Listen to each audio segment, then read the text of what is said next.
Samahan niyo ako mag-recognitions. And samahan niyo ako mag-recognition din with my kapatids. Outfit. Ano outfit? Oh. Outfit check ng aking kapatid. Yun ako nga nag-outfit check mo rin ako. Outfit check.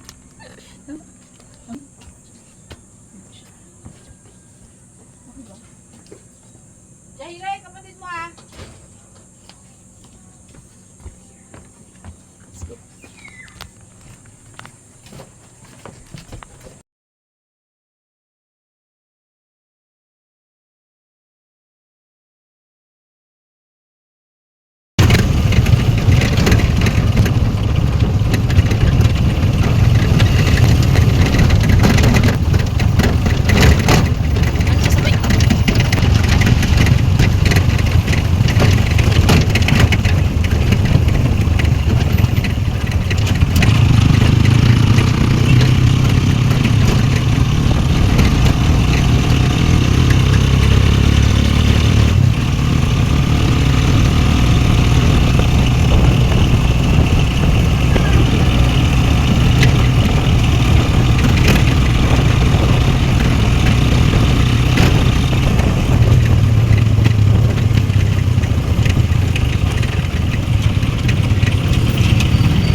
nagpapakulak.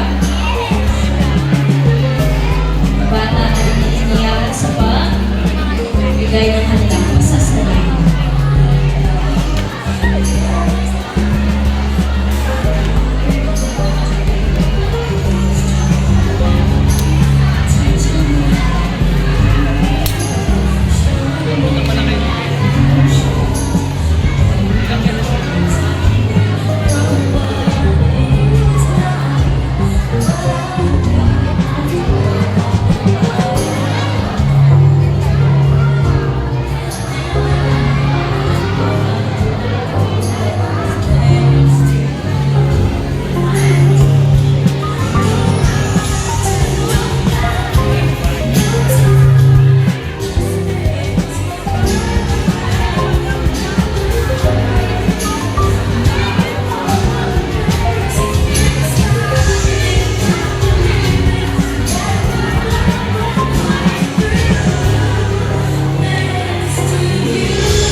Hindi ko na-videoan yung sa kanta. Kanta ka.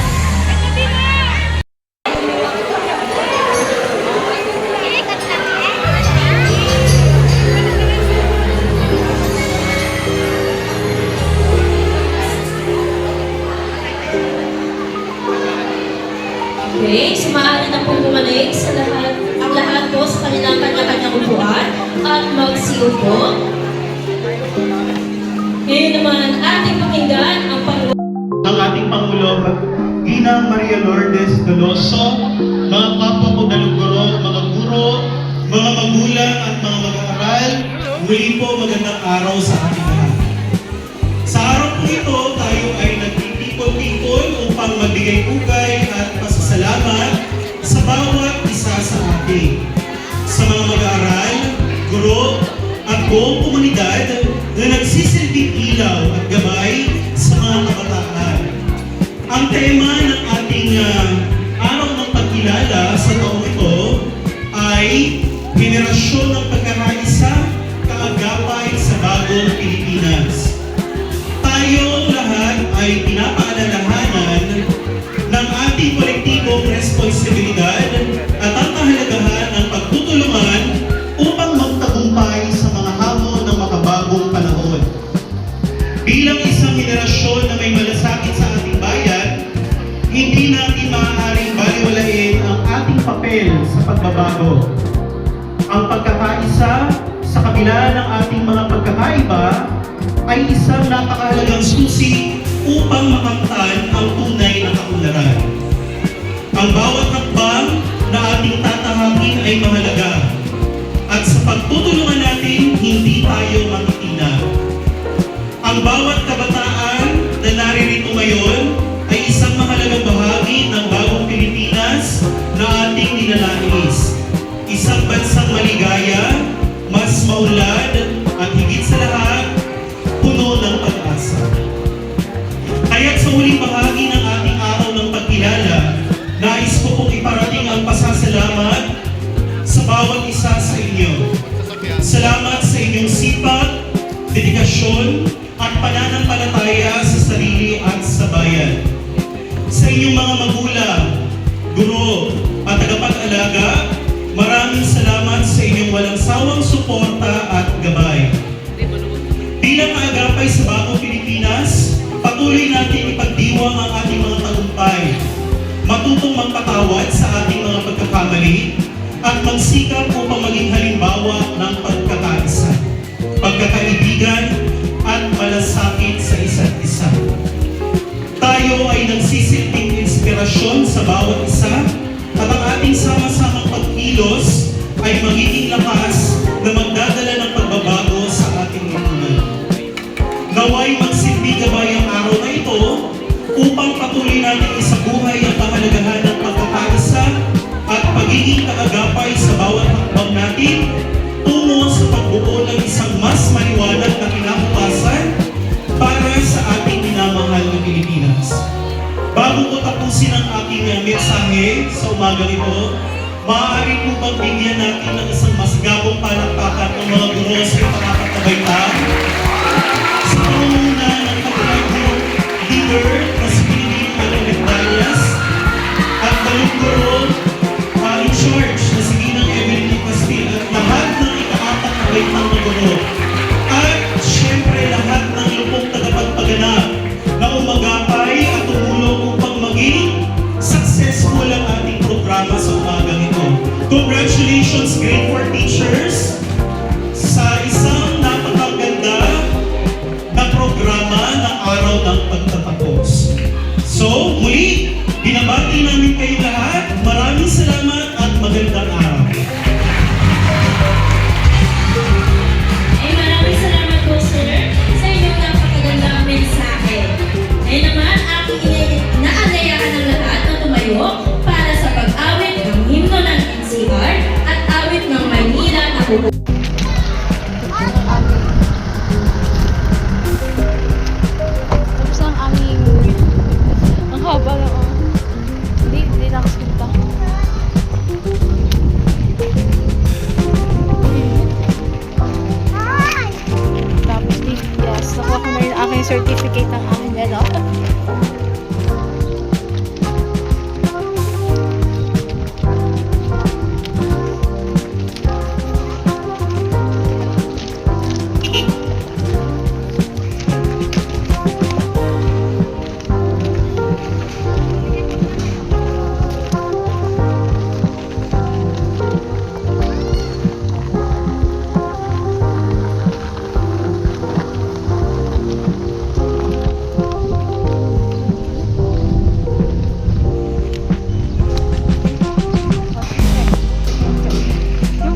umabot sa aking dulong live. Thank you so much sa always support, yes. Tapos na aking recognition. Bye-bye. Ayan, meron akong medalya. So, noon na bibenta. And thank you sa lahat ng support sa akin. Thank you so much. Unang yugto ng life. Thank you din kay LJ sa always pag-support po sa akin. Thank you so much. Kahit gayang may Diyos. Thank you so much. And hanggang dito na ang aking video. Thank you so much. Hanggang dito na ang aking video. And naway naiintindihan niyo ang pagbibideo. Thank you so much lahat. Always pag-support to Linma, Tita Au, Tati Weirdo, Lola Lacochera, Jenny Rose, Lolo JDG, Lolo JPC, sino ba? Sino ba? Basta lahat na pupunta sa akin live. Thank you so much. Thank you so much. Sis Rose Beach, thank you so much. I love you. Si Sai, thank you.